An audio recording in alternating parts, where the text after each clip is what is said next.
En vídeos anteriores recorrimos la ría de Pontevedra y parte de la de Vigo. Hoy volvemos a esta última y vamos a visitarla con más calma, haciendo una ruta de sur a norte. Empezamos en Cabo Silleiro, geográficamente su límite meridional, al lado de su faro, hoy hotel. A muy poca distancia están los restos de la batería litoral J4, construida en 1923 con el objetivo de defender la costa ante un ataque por mar. Las instalaciones estuvieron operativas hasta 1998. Actualmente están ruinosas y algunas partes son muy peligrosas. En Cabo Silleiro hay dos faros. Este es el nuevo, y reemplaza al antiguo, que estando a menor altura no era lo suficientemente visible. Desde aquí vemos las Cíes y Cabo Home, donde terminará nuestra ruta. El faro viejo es hoy un espacio de restauración. Un poco más adelante podemos subir a la Virse da Rocha, obra de Antonio Palacios. La estatua está hueca y permite subir hasta la barca, que funciona como mirador. Y justo enfrente, el castillo de Monterreal, símbolo de Bayona. La fortaleza se empezó a construir en el siglo XII y se terminó en el XVI. Bayona fue la primera población europea en recibir noticias de Colón, ya que aquí arribó la Pinta, bajo el mando de Martín Alonso Pinzón. El primer fin de semana de marzo se celebra una fiesta medieval, la Arribada, para conmemorar la efeméride. Pasando Praia América, una de las playas más famosas de la provincia, llegamos a Monteferro, ya en Nigrán. Debo mencionar que en Pansón hay un templo diseñado por Antonio Palacios. Monteferro es una pequeña rareza, ya que escapó a la voracidad urbanizadora que tanto daño hizo a esta costa. El monte está coronado por el Monumento a la Marina Universal. Se inició en 1913, por subscripción popular y es obra del arquitecto vigués Manuel Gómez Román. Está hecho de granito y cuenta con una estatua de la Virgen del Carmen, patrona de los navegantes, obra de Enrique Martín Higuero. Y he aquí la razón por la cual Monteferro no se llenó de construcciones. Durante décadas fue una base militar. Esta es la batería militar J3, hermana de la que vimos en Cabo Silleiro. La J2 estaba en Cabo Udra y la J1 en Ogrove, en San Vicente do Mar. Cuando se instaló, el material ya estaba obsoleto y tenía poco alcance. Menos es nada, y con suerte un hipotético invasor pensaría que había artillería más potente. Fue abandonada en los años 60. Los vecinos volvieron a aprovechar el terreno como hicieron tradicionalmente. Aunque el día está tristón, se pueden apreciar las magníficas vistas sobre las Cíes y la bahía de Bayona. Bayona es también conocida por su club de yates y el puerto deportivo. Es muy común ver pequeños veleros y embarcaciones recreativas bordeando Monteferro.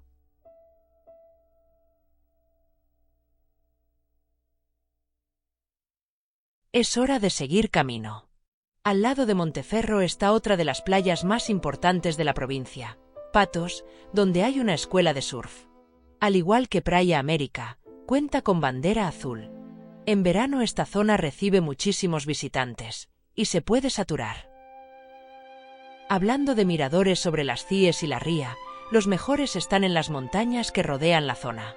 Vigo está en una franja costera rodeada por colinas y montañas pertenecientes a la Serra do Galiñeiro.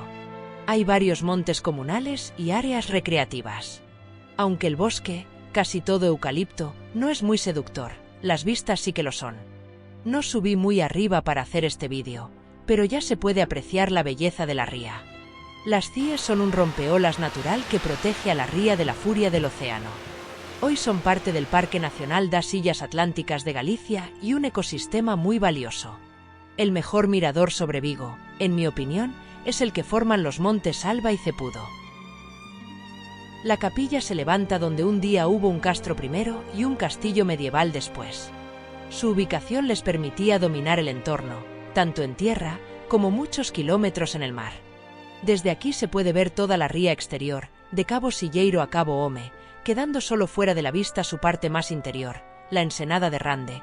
Esto les proporcionaba una ventaja considerable en tiempos peligrosos. Vigo no es la ciudad más turística de Galicia y se orienta más a la industria y al comercio, a lomos de su puerto, uno de los más importantes de España. Pero esto no significa que no tenga cosas para ver. su casco antiguo, el ensanche, el Pazo de Castrelos o el Castelo do Castro. En la zona cercana al Náutico, tenemos 2 espacios verdes, la Praza de Compostela y los Sardins das Avenidas. Podemos pasear por ellos mientras esperamos para embarcar.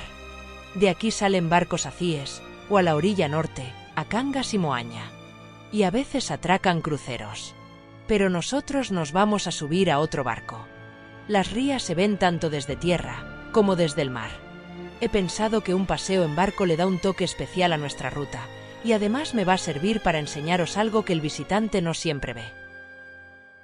Aprovecho para mencionar que si queréis visitar las Cies es necesario pedir permiso a la Xunta. Este permiso, gratuito, se necesita para poder comprar el billete. Hace años las navieras no respetaban el límite de aforo, y de esta forma se garantiza que no se van a vender más billetes de los debidos.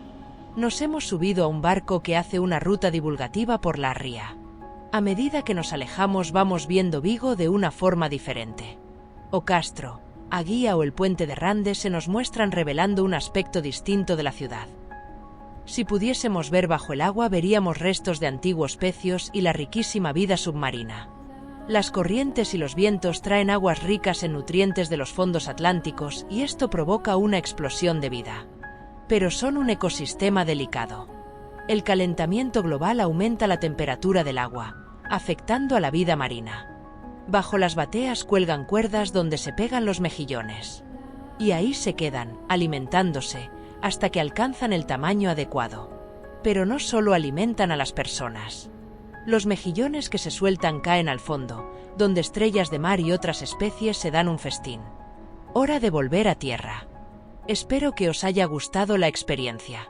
Ahora pasaremos a la ría interior, más allá del majestuoso puente de Rande. Podemos subir al mirador do Campo da Rata, con grandes vistas al puente y a la ensenada. Desde allí podemos ver otra isla, San Simón. Como tambo, tuvo muchos usos. Monasterio, centro de cuarentena y también campo de concentración, uno de los peores de España. Hoy en día se dedica a usos culturales y alberga un auditorio y biblioteca. Para que el vídeo no se alargue demasiado, vamos a dejarlo por aquí. Veremos el resto de la ría interior y la ribera norte en una próxima entrega. Os espero. Aún hay mucho por ver.